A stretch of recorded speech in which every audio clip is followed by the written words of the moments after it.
Gadis dingin tuan muda. Bab 025. Sedangkan Algaskar bukannya berdoa seperti Rahmi, dia malah memperhatikan Rahmi. Siapa lo sebenarnya Rahmi? Walaupun lo terlihat santai dan baik-baik saja, gue ngerasa banyak yang lo sembunyiin. Gue ngerasa lo nggak sesederhana itu. Kenapa kalau gue dekat sama lo rasanya ada yang beda? Kenapa secepat ini lo bikin gue tertarik? Guman Algaskar. Dalam hati, masih memperhatikan Rahmi. Lo nggak minta harapan? Tanya Rahmi. Udah, bohong Algaskar. Nggak mungkin kan dia bilang kalau dia tidak berdoa tapi asik memperhatikan Rahmi. Udah malam, lo nggak mau pulang? Algaskar mengingatkan Rahmi, sepertinya Rahmi terlalu nyaman di tempat ini. Mau? Ayo pulang. Mereka kemudian berjalan ke arah motor Algaskar dan pulang. Sesampainya di rumah Rahmi langsung turun. Makasih udah anterin gue, ujar Rahmi. Gue pulang dulu. Setelah memakai helm, Algaskar langsung pergi dari sana. Hati-hati, ucap Rahmi melihat motor Algaskar melaju pergi dari depan rumahnya. Gue harus mampu bertahan, gue nggak boleh lemah. Ini yang gue takutin sebenarnya, orang baik, gue takut mereka nggak sesuai harapan gue dan bikin gue sakit nantinya. Mungkin gue nggak takut lawan orang-orang seperti Felix dan Sonia karena mereka menang orang yang jahat, tapi kalau Algaskar dan keluarganya, gue nggak bisa nebak, apalagi Tante Kinan dia terlampau baik untuk gue abaikan. Walaupun gue selalu berusaha buat nggak percaya dengan siapapun, gue nggak bisa bohong kalau Tante Kinan adalah orang yang bisa buat gue merasakan pelukan seorang ibu. Guman Rahmi mengeluarkan semua perasaan was-wasnya. Rahmi tidak bisa membedakan sifat orang, karena dia tidak pernah sedekat ini dengan orang asing.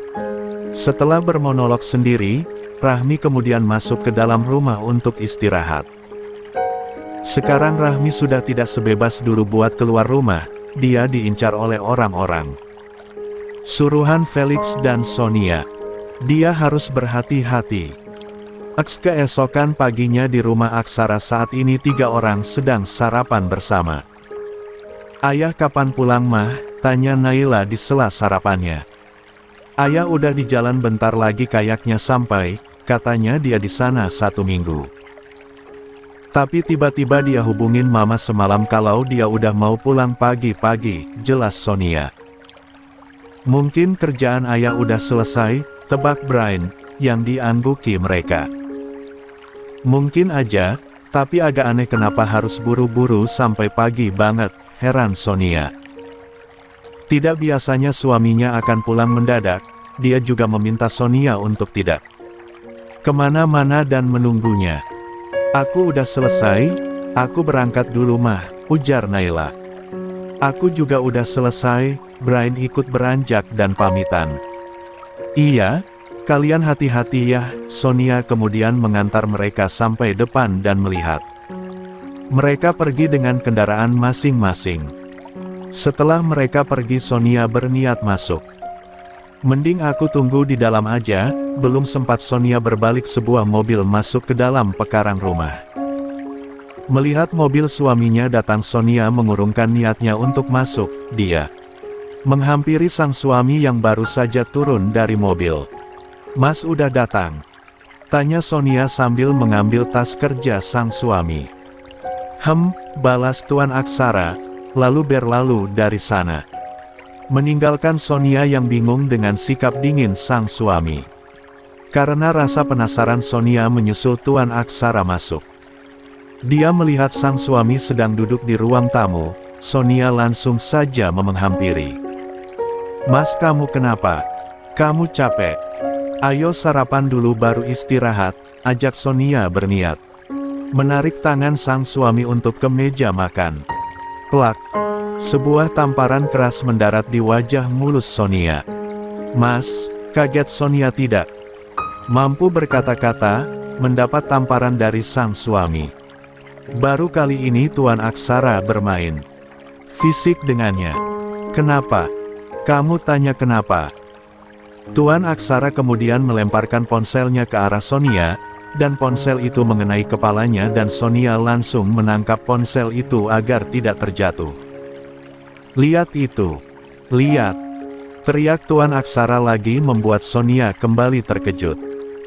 Dengan cepat dia memeriksa ponsel itu, dan matanya langsung membola melihat isi ponsel itu. Emma mas, aku bisa jelasin, Sonia terbata, masih berusaha mencerna kejadian. Barusan, apa yang ingin kamu jelaskan? Soal perselingkuhan murahan kamu itu. Ucap Tuan Aksara marah.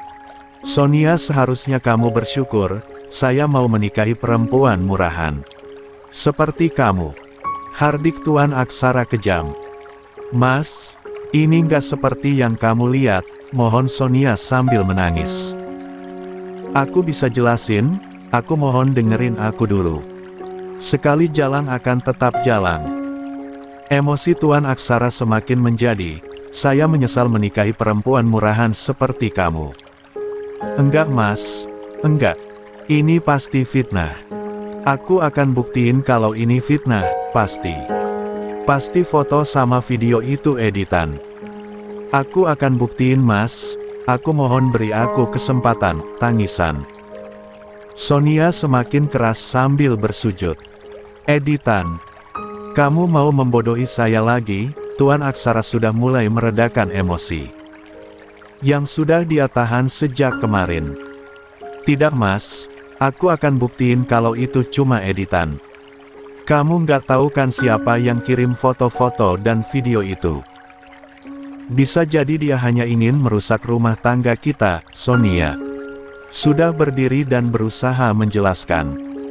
Silahkan kamu buktikan, tapi jika kamu terbukti berselingkuh, kamu angkat kaki dari rumah saya, dan mulai sekarang saya sita semua fasilitas kamu, putus Tuan Aksara. Tapi mas, kaget Sonia. Tidak ada tapi-tapian, kamu tidak ada pilihan. Kalau kamu tidak terima silahkan angkat kaki dari rumah ini.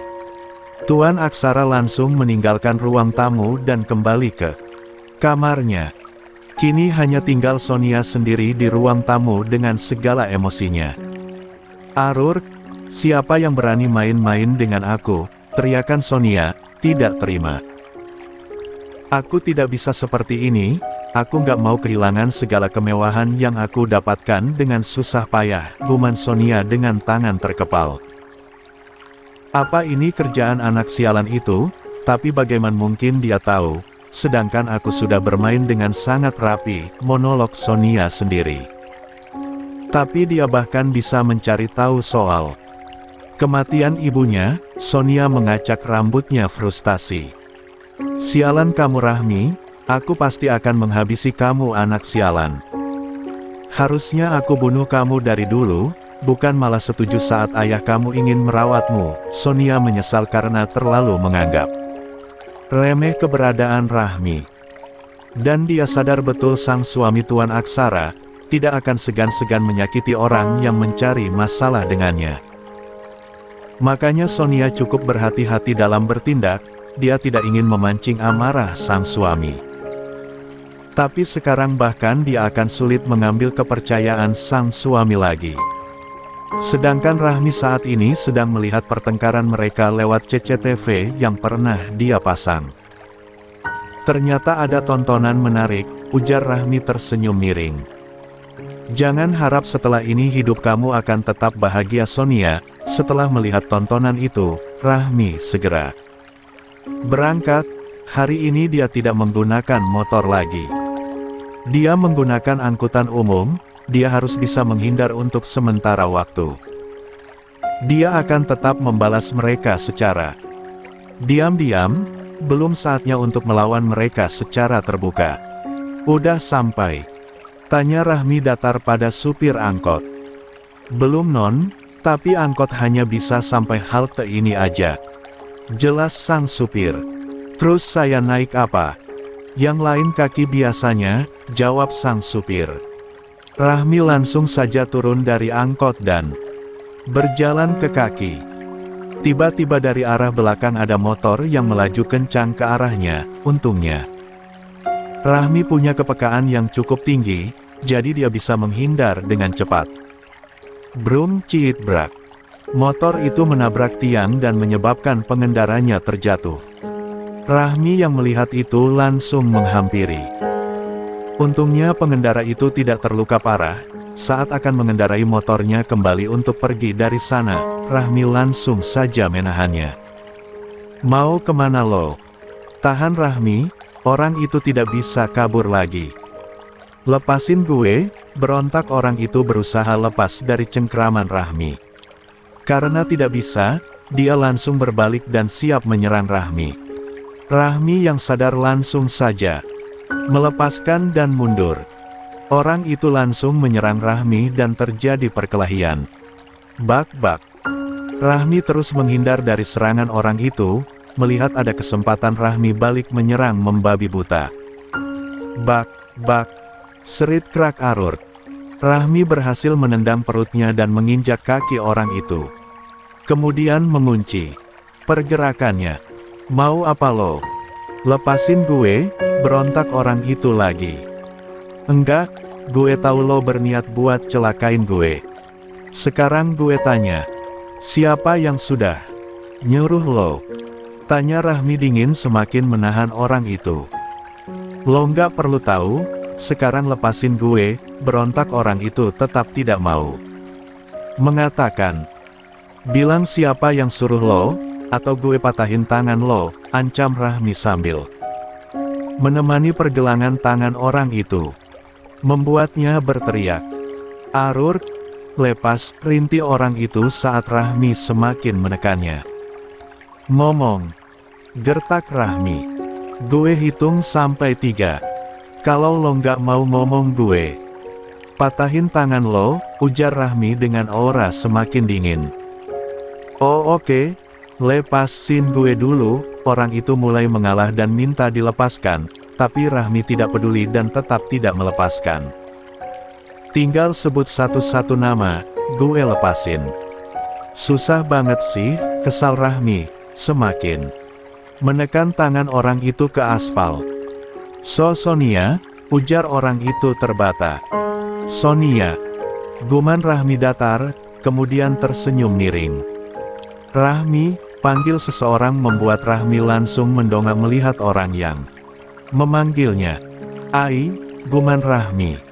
Melihat Rahmi lengah orang itu langsung saja mendorong Rahmi dan pergi dari sana. Melihat Rahmi terjatuh Algaskar langsung berlari menghampiri. Lo nggak apa-apa? Tanya Algaskar. Gue nggak apa-apa, tapi orang itu kabur, decak kesal Rahmi. Walaupun dia sudah tahu siapa dalang di balik ini, tapi tetap saja dia belum puas memberi pelajaran. Lo kenapa bisa berantem sama orang itu? Tanya Algaskar. Dia niat celakain gue, dia suruhan Sonia. Lo ke sekolah nggak naik motor? Tanya Algaskar setelah membantu Rahmi bangun. Enggak, gue hindarin hal kayak gini. Tapi ternyata angkot nggak masuk sampai depan sekolah. Jadi gue jalan dari halte. Ya udah, ke sekolah bareng gue aja. Udah hampir telat juga, tawar Algaskar yang langsung disetujui Rahmi. Kemudian mereka berangkat sekolah bersama. Sebuah motor sport memasuki halaman sekolah dan kejadian itu menghebohkan satu sekolah. Bagaimana tidak pemandangan yang jarang, bahkan tidak pernah. Seorang Algaskar cowok dingin yang tidak pernah dekat dengan cewek, datang ke sekolah membonceng cewek. Lebih heboh lagi cewek itu adalah murid pindahan yang belum lama ini. OMGI. Itu alboceng cewek ke sekolah, pekikan para siswi yang ada di parkiran dan koridor. Kok bisa albonceng tuh cewek? Ah kok bisa sih tuh cewek dibonceng Al? Gue aja di dekat Al udah dikasih tatapan tajam duluan. Pekikan heboh dan sindiran semua yang ada di sana, tidak dipedulikan oleh dua sejoli yang menjadi topik hangat itu. Jelas saja, mereka selain dingin dan datar juga bodoh amat. Wih, kok bisa datang bareng, pekik heboh Romeo menghampiri mereka. Memang inti Alistair masih di parkiran menunggu Algascar, itu juga kenapa masih banyak murid di parkiran padahal sebentar lagi akan masuk. Katanya tidak ingin melewatkan melihat cowok-cowok tampan. Nggak sengaja, singkat Rahmi datar. Kok bisa? Tanya Raka ikut-ikutan. Bacot lol. Semprot Algascar. Ya kena semprot, ledek Romeo ngakak melihat Raka. Kelas. Mereka langsung berhenti mendengar nada dingin bara, dan berjalan ke kelas. Ternyata tanpa mereka sadari, mereka ditinggalkan oleh yang lain untung ada bara. Ternyata ditinggal kita, cengo Romeo. Ho, balas Raka. Kok kalian bisa bareng?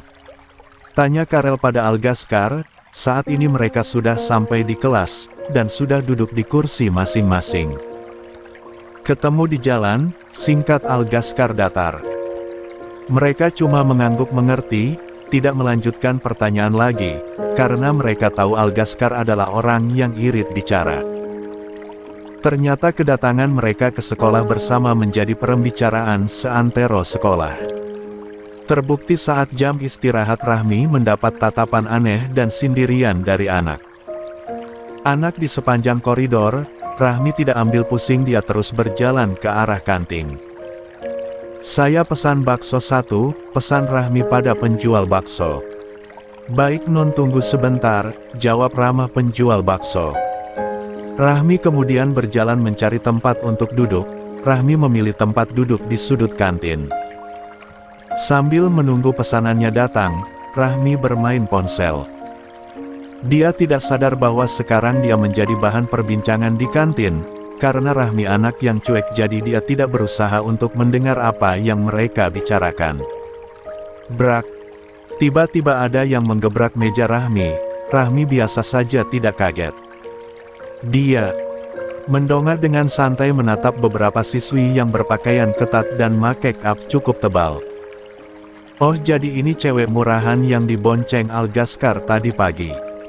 Sinis salah satu siswi tersebut. Rahmi hanya diam tidak menanggapi membuat mereka emosi. Lo nggak denger ya? Nggak punya telinga, bentak siswi yang lainnya. Woli, murka siswi yang pertama karena dikacangin oleh Rahmi. Gue nggak ngerti bahasa binatang, ujar Rahmi dingin dan menatap tajam siswi yang meneriakinya. Maksud lo apa jalang?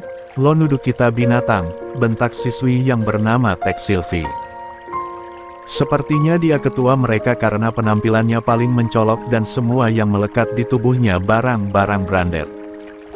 Gue nggak bilang kalian kan.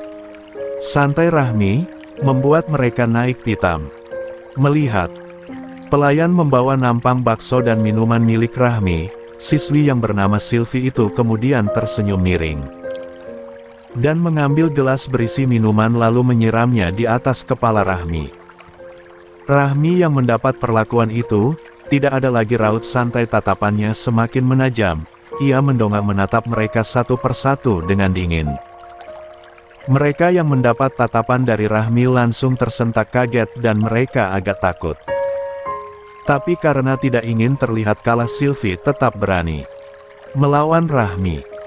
Mereka semua yang ada di kantin hanya diam saja, mereka cukup tahu siapa Silvi. Siswi populer yang suka membuli tidak ada yang berani dengan Silvi dan gengnya, melihat itu mereka cukup kasihan dengan Rahmi. Karena tahu bulian mereka tidak akan sampai di situ saja, akan ada hal-hal parah lainnya. Silvi maju semakin mendekat ke arah Rahmi, makanya jangan berani ngelawan gue. Sinis Silvi tepat di samping telinga Rahmi. Saat akan menarik kepalanya kembali, tiba-tiba Rahmi menarik rambut Silvi kuat. "Ah!" teriak Silvi kesakitan. Rahmi tersenyum devil kemudian berbisik juga di telinga Silvi, "Gue bisa lebih dari sekedar ngelawan lo." Ucapan dingin Rahmi membuat Silvi yang dibisik sedekat itu jadi merinding. Rahmi kemudian mendorong Silvi sampai hampir jatuh, untungnya ditahan sama Teman-temannya, kurang ajar. Berani lo lawan gue, emosi Sylvie. Dia tidak terima dipermalukan begini. Seumur hidup dia yang selalu mempermalukan orang, selama ini tidak ada yang berani melawannya. Tapi Rahmi dengan berani berlaku seperti itu, jelas saja tidak terima mau ditaruh. Di mana mukanya? Sylvie maju ingin menamparkan Rahmi, tapi ya bukan Rahmi kalau membiarkan orang lain menyentuh dirinya. Dia menahan tangan Sylvie dan meremukkannya seakan ingin mematahkan. Arur, raung Sylvie merasa sangat kesakitan. Lepas, sakit, rintis Sylvie sudah menangis. Lepas enggak ya?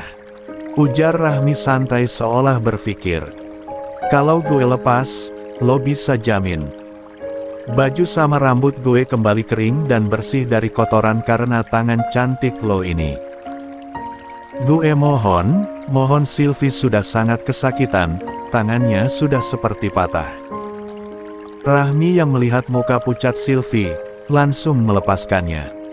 Dia cukup memberi pelajaran, bukan ingin membunuh atau benar-benar mematahkan. Lemah banget, padahal gue cuman megang doang, santai Rahmi, melihat Sylvie sudah menangis karena merasa tangannya seolah mati rasa.